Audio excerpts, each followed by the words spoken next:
रामकृष्ण हरी मंडळी. बघा मी काय लावले बघा, आता तुम्हाला दाखवते.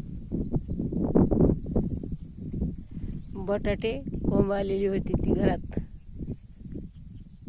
लय दिवस राहिल्यावर कोंब येतीतच म्हणून म्हणलं लावून बघावं येतात का.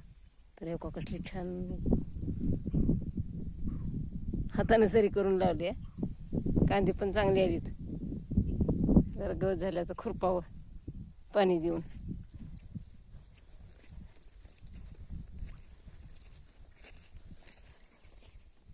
बघा ज्वारी पात्र वाटाली ती पण चांगली आली, चांगली दिसायलीत मोड. आता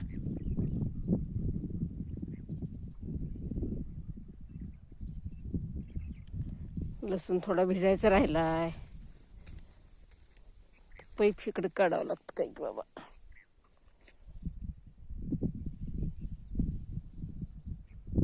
बाय मंडळी मग.